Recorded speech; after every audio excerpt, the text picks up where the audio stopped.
Eventos cada vez mais extremos, problemas ambientais cada vez mais notórios, a gente acaba verificando no mundo ano após ano.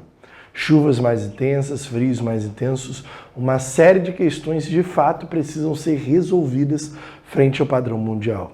A gente já começa a sentir os fenômenos, os efeitos da lógica do chamado aquecimento global. E é sobre isso que a gente vai comentar agora.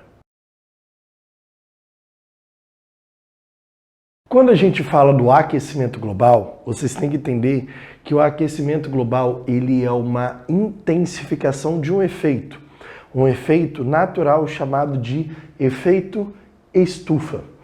A gente tem que primeiramente entender como ocorre o processo do efeito estufa. O efeito estufa nada mais é do que o aquecimento, na verdade a emissão de gases que estão na atmosfera, que eles fazem a termorregulação, gerando um aquecimento durante a noite e um frio, na verdade, um menor aquecimento durante o dia. Esses gases eles têm como função principal reter um pouco do calor durante o dia e soltar um pouco desse calor durante a noite. Então, quando a gente dialoga sobre o chamado aquecimento global, a lógica principal do aquecimento global é essa. De fato, é revisar os processos, principalmente de manutenção de temperatura, fazendo os dias não ficarem muito quentes e nem noites muito frias. Então, primeiramente, o efeito estufa ele é um fenômeno natural. O problema é a sua intensificação do efeito estufa de fato. Então, nós temos aqui, por exemplo, os grandes gases do efeito estufa, como o CO2, como o monóxido de carbono, como o metano, o vapor de água, são gases que vão fazer essa termorregulação. Vocês têm que entender que a grande parte, o erro de fato que vai gerar o aquecimento global é a sua intensificação. Muitos mais gases na atmosfera. A gente tem, por exemplo, a forte emissão de metano sendo enviado através da pecuária, assim como também o carbono presente dentro dos chamados combustíveis fósseis. A queima do carbono pelos combustíveis fósseis, assim como também a atuação da pecuária, gera essa série de problemas que a gente vai ver que é a intensificação do processo do efeito estufa. A gente verifica que, de fato, não há um consenso entre os pesquisadores, os cientistas. Alguns deles acreditam que, na verdade, algumas partes, todos acreditam. A parte em que todos acreditam é que há uma concentração de carbono maior na atmosfera. Ponto. Isso daí não é discutido, isso é aceito amplamente pela comunidade científica. O problema está na outra parte, que é correlacionar essa maior concentração de carbono com, de fato, o efeito estufa e o aumento da temperatura da Terra. Então, a gente verifica esse processo que, na verdade, é um processo a ser discutido. Eu posso trazer um gráfico aqui para vocês que mostra a temperatura da superfície terrestre com o aumento do CO2 e o aumento das emissões de carbono. A ideia é, sim, a primeira fase aqui, que a maior emissão de carbono nos últimos anos tem gerado uma maior concentração de carbono na atmosfera, isso daqui é aceito, essa correlação. O que a gente está em discussão é que se essa correlação ela tem a ver com o aumento da temperatura. Isso daí não é amplamente aceito dentro da comunidade científica. Há divergências dentro desse processo.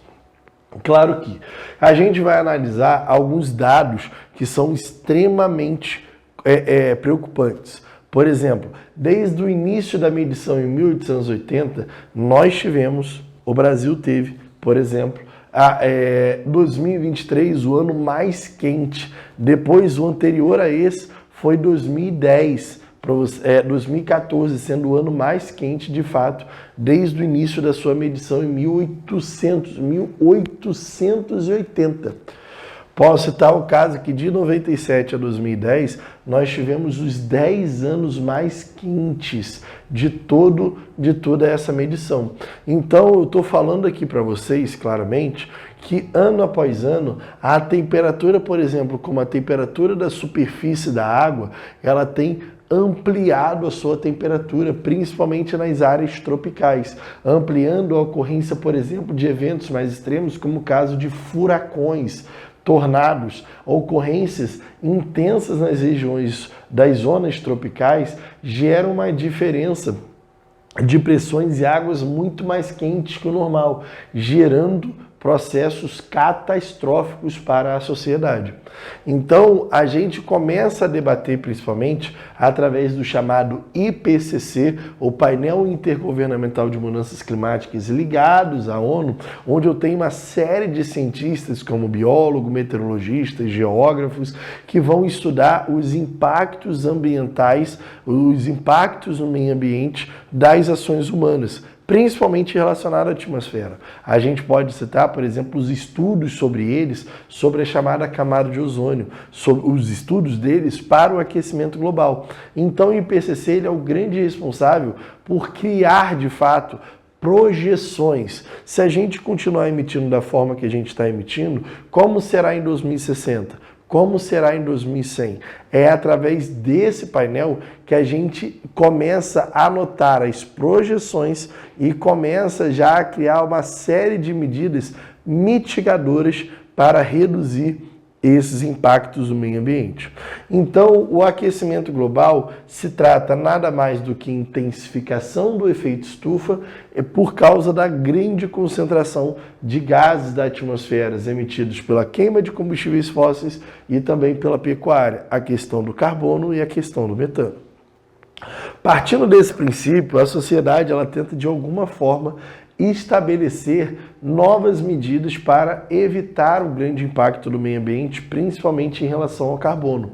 É nesse momento em que a gente lança a chamada Conferência das Nações Unidas para o Meio Ambiente, também conhecida como a chamada Rio Eco 92.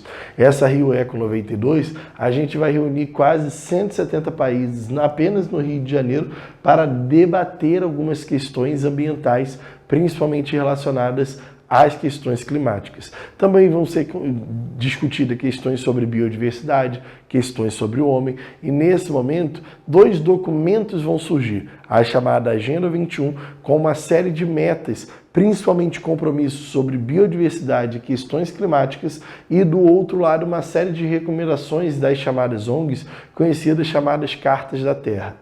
A gente vai entender que, nesse momento, vai surgir um compromisso de ser criado um meio de organização para os impactos ambientais, principalmente na perspectiva do aquecimento global. Então, a partir de 92, começam a ser realizadas uma série de estudos onde surge o primeiro protocolo de redução maciça de emissão de carbono, assinado em 1997, o chamado Protocolo de Kyoto, onde os países signatários, os países que iriam assinar esse protocolo, eles se comprometem a fazer a redução da emissão de gases de efeito estufa.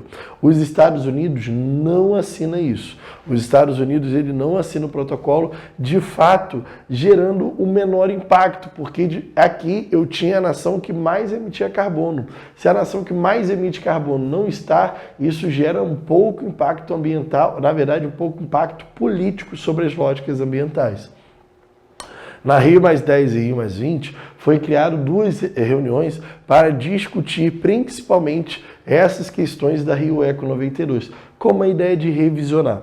No Rio+10, em Joanesburgo, na África do Sul, ainda foi realizado um debate sobre as questões da biodiversidade, da mudança climática e do desmatamento, e está tentando estipular novas metas para que fossem cumpridas. Porém, a Rio+20, ela tenta de alguma forma fazer isso, porém vai ser muito pouco, de fato, as metas estabelecidas. No documento criado, o chamado Nosso Futuro Comum, vai ser principalmente criado o chamado Selo Verde, mas muitas recomendações e poucas metas. Então, tanto a Rio+10 quanto a Rio+20 foram perdendo suas importâncias na climática, na temática de climática ambiental. O Acordo de Paris, que está dentro da chamada Conferência das Partes, a chamada COP, reuniões anuais que vão acontecer, no qual os países vão tentar discutir principalmente as metas estabelecidas no Acordo de Paris. Esse Acordo de Paris ele foi uma marca muito forte, porque dentro desse Acordo de Paris, duas grandes nações assinam e ratificam a sua presença, onde nós vamos ter os Estados Unidos e nós vamos ter a China participando desse chamado Acordo de Paris. Aqui na conferência, na COP26 em Glasgow, a gente vai ter a ideia de reavaliar o Acordo de Paris assinado em 2015. Teoricamente, basicamente 10 anos depois, vai ser discutido o aumento de investimentos para a redução dos gases de efeito estufa, o combate ao desmatamento, o uso intensivo dos combustíveis fósseis, além da proposta de redução da emissão de metano, propondo novas formas de produção de carne bovina, aviária, entre outros. Então, de fato, quando a gente analisa o aquecimento global, a gente pode entender a sua causa, as suas consequências e principalmente as políticas que vão debater esse aquecimento global no geral, as suas formas de debate. Galera, espero que vocês tenham entendido rapidamente sobre essa lógica de mudanças climáticas e aquecimento global. Aliás, aqui eu tenho uma série de exercícios para que você possa fazer no link da descrição aqui, bonitinho. Aliás, já um pedido, se inscreva no canal, dê aquela moral para o professor Vinícius Bretas, se inscreva no canal, ative o sininho, compartilhe e já curte esse vídeo e mande para a maioria da galera. Estamos juntos? Muito obrigado por vocês estarem aqui e eu peço, não saiam agora, porque eu vou sair da frente para que vocês possam fazer suas anotações. Galera, beijos e abraços. Estamos juntos e até mais. Valeu, tchau, tchau, galera.